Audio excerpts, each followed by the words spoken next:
Welcome back, everybody, to hay season 2025. My word, has this season been something so far. Wow. It's no surprise to a lot of you that even though I've been born and raised on a farm, a lot of what I'm doing is relatively new to me. The simple answer is even though I was born and raised on the farm, I was born and raised primarily with the horses on that side of things, and the farm was mostly my cousins. And though I enjoyed being around farm machinery, I am learning the mechanics, the principles of farming itself. Maybe I know more than I think I do, but oftentimes I feel woefully unprepared when it comes to working on these things. I was just looking over the video of me working on the disc bind the first time, and hindsight's 2020. I just was chuckling when I was like, she's ready to go for hay season.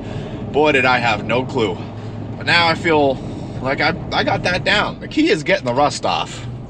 That's the key. I think we'll be all right for moving out through the next cuttings of the rest of first cutting and second and third cuttings. Anywho, that little tangent over. It is a beautiful Tuesday morning and the start of our 3-day heat wave. Finally. Usually I'm not too excited about heat waves, but I've been wanting a heat wave for a long time. It's been a cool and wet spring, which means, you know, lots of hay. So what we're gonna do is we're gonna check out our hay crop here. We're gonna see how it looks, see how it feels. We're over at one of our largest hay farms prior to us getting the hay farm. Now it's 8:20 in the morning. So this stuff should have dew on it and it should be wet, but I can learn a lot from giving a feel to it. So this is right under the tree. If we peel away the morning dew, it's damp. Now let's go outside of the dew radius here. The dew's burning off, but the crop is still on the damper side. Look at that. Look at that purple on that orchard grass. Oh, that's pretty, ain't it? That's perfect. We got this right in the nick of time. This is the horses. This is gonna be like catnip for them. They're gonna go crazy like this. So I'll talk with Brian, gather some experience on this. I'm trying to mark down that man's wisdom because it's awesome to learn from the masters, you know? So we'll see what he thinks. God, it smells good. We might ted this, we might rake it. The key to raking it is you can grab the green spots underneath that maybe the tedder's not able to pick up, and you can kind of fluff it up into a nice tall windrow, allowing that heat and air to get through it. And then you can just kind of rake it a couple times until she's dry enough for baling. We're looking for bale moistures right around 14–13%. Anything lower than 10%, it's gonna be a bit too dry and it will create dust for the horses and it won't flake off for them while they are eating it. And anything above 15%, and then you run the risk of potential mold growth inside the bale. Anything over 20%, you run the risk of spontaneous combustion, where the fermentation process creates so much heat that the bale can spontaneously catch on fire. Obviously, we don't want that for our horses, and we knew that getting dry hay this year was going to be a bit of a challenge. But the good news is that we've got a dry period here. We've got today, we've got tomorrow, and we've got Thursday. And the sun is cooperating with us. It's gonna be warm, it's gonna be hot, no cloud cover. That'll dry the hay down quick. We actually had some horse hay that we mowed on Saturday, which, you know, was basically one field, dried down enough to the point that we could have baled it last night, possibly. So we'll see how things go today. Today I'm thinking tedding and raking, definitely. The cow hay, they're looking for moistures over 30%, about 30 to 60% moisture for their hay, and they're wrapping it. And the plan is to get that taken care of today, since wrapping does take some time. So we will be getting the baler out. We're gonna be getting the kinks worked out of that. Probably gonna be working pretty closely with the veggie boys today because it's all their hay. And getting all of that cared for. We'll figure out what the game plan is for that. I'm gonna continue going around and looking at our fields for our horses and seeing how they look and how our game plan is, what's the best way to address this crop this time around, because it is different. You always have different weather conditions and it makes for a different crop every single time you mow hay. It is my understanding that they got the disc bind gearbox down to the dealership, so that is actively being repaired and reworked on as we speak. and they said they could get it done pretty quick in a matter of a day or two. So it'll be back up to us by end of this week, by about Friday. So I'm thinking I should be able to get that installed and get working on the cutter bar, which is kind of nice that I know what I'm doing with that now, so we can actually get that completely set up and good to go. With all this moisture, it's really no surprise that our local creek is running on the high side. It's about, looks like it's gone down by about a foot from yesterday to today. Every single time I tried recording a clip of me crossing a bridge, there was a car coming the opposite direction and I needed to focus on making sure I didn't hit the bridge or the car. So yeah, it looks like it's gone down by about a foot. There's a pipe. I don't know if I'll even be able to see it from this perspective. No, I can't see it from this perspective. Anyway, to the next field. Now this is a hay field that gets a lot of morning sun. You can see the way that this is cut out. You know, some old-time farmers knew what they were doing when they were clearing this section of land. Yeah, the dew has just about burned off. This is gonna dry down a lot today. I'm thinking we ted this. Look at the clover flower right there. Orchard grass. Most of our fields are orchard grass, clover mix. But we're trying to get some Timothy put in there too, because horses just adore Timothy.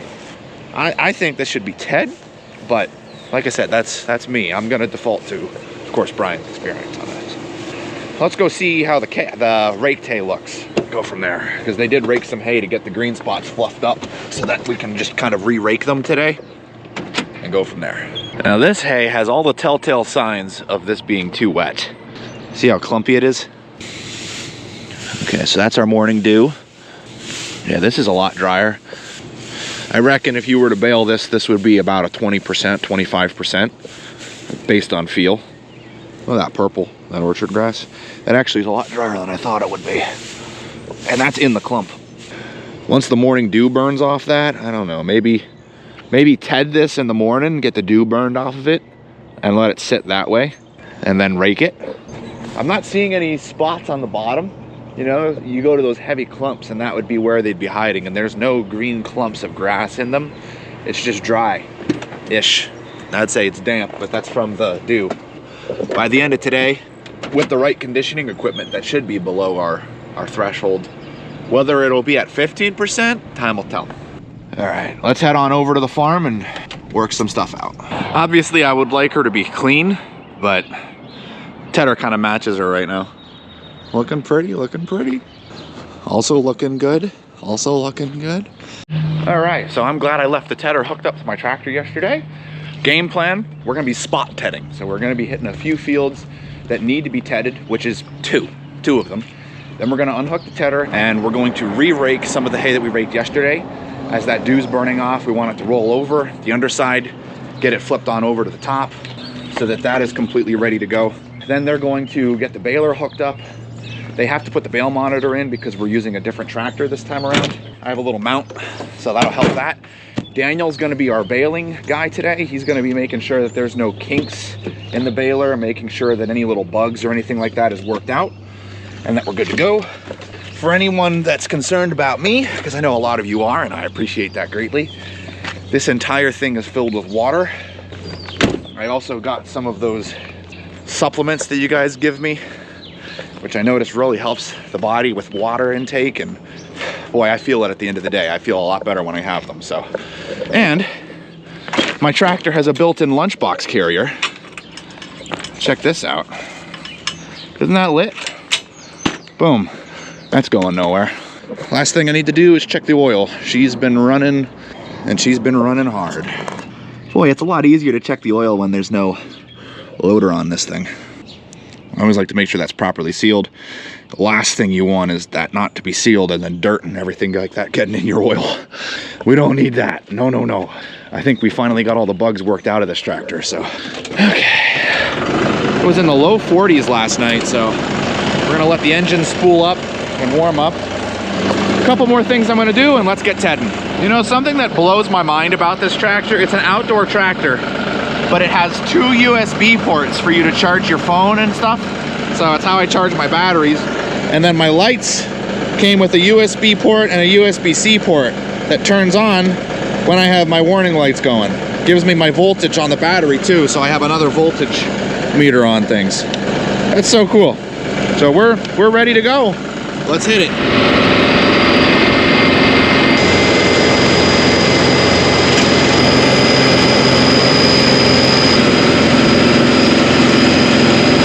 Now this field was raked yesterday to get all the green spots up. It's very wet, so we're gonna go over this and ted this. That way it's spread out and let it bake for the day. And then we will probably be raking this for hay tomorrow.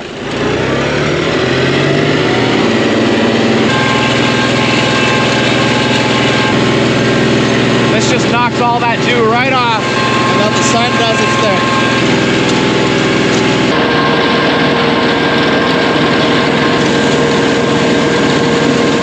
All right, well that is gonna be it for the tedder for now. We're gonna go ahead and park this, and then we're gonna go hook up to the rake. We're gonna take that off the 130 and hook it up to this tractor. The 130 is a bit overkill for that rake. It's gonna do great. I will be super comfortable, air conditioning, the whole nine, but it does burn a lot more diesel and it puts wear and tear on a bigger machine. This tractor is much more suitable for it, and I'm already set up for it. Not to mention it allows the 130 to get the loader hooked up to it, because there is a chance that it's going to be moving some cow bales today. So that allows time for all of that. Right now, everybody is kind of pulling together and working around us trying to get hay taken care of. So you've got the veggie boys, they're working on planting vegetables today. My mom is feeding horses. Today is the day I usually take care of feeding the horses. So she is covering my shift this week for feeding horses to allow me to work on getting hay for said horses, which is pretty awesome. And then of course my wife and Gavin are going to be helping us with getting all the bales and putting them into the hay barn. Not to mention all my cousins are helping with the putting hay equipment and everything like that. So it's a whole family operation. Rake acquired. Good deal. Let's see. Now this was raked yesterday. This is a heavy alfalfa orchard grass mix. And all that's damp is this stuff on the bottom. That's it. See that right there? That's gonna be your problem area. So we're gonna rake this so this will fluff up and dry down. Now this is the stuff we just tedded about an hour and a half ago.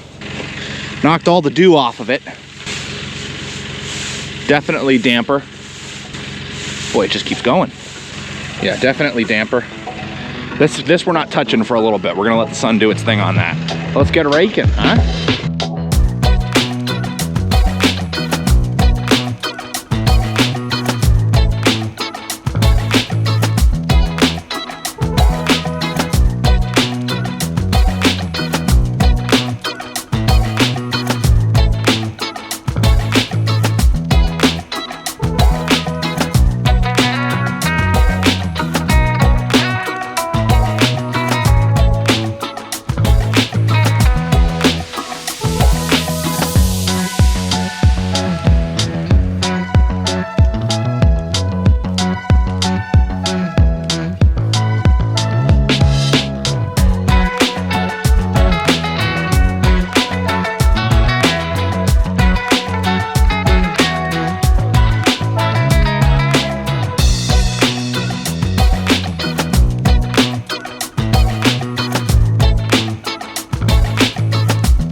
Well, we are home for lunch.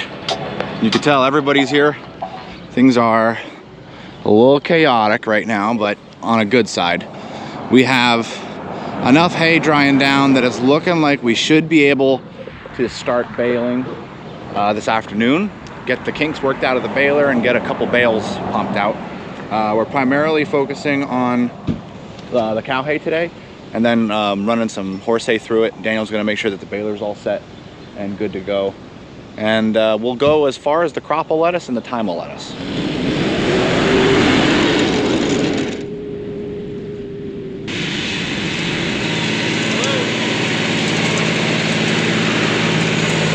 Okay, all right, I'll leave the rake here.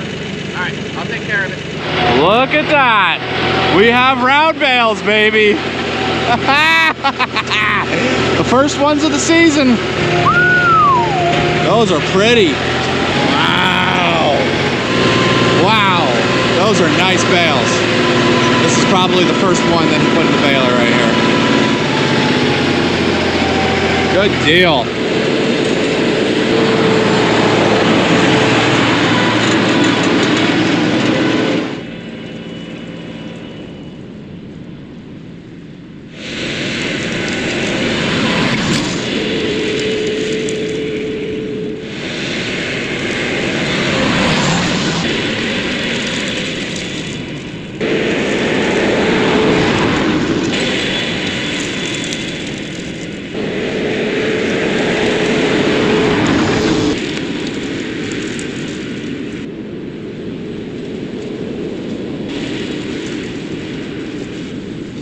Well, hay season's trucking right along. We actually got some bales baled, as you guys just saw. It's my understanding that we're at around 40 right now. I was basically raking hay the entire time, so I wasn't able to really show you guys round baling at all, but we have 40 beautiful dry bales. Tomorrow's our last day to get everything baled. We have a buffer period of about a day to get everything in the barn before we have some rain coming in. So we've got to get everything baled, whether it's dry or not, tomorrow. And any wet bales we're gonna set aside, and those are gonna be fed immediately. Dry bales will be stored. We'll be marking them so that we don't store a wet bale for obvious reasons. I think that we did a lot of conditioning, a lot of prep work. So if we do have any wet bales, it's only gonna be one here or there. Hey guys, thank you so much for watching. I hope that you enjoyed the video. Don't forget to hit that like button, consider subscribing. And as always, I'll see you in the next one.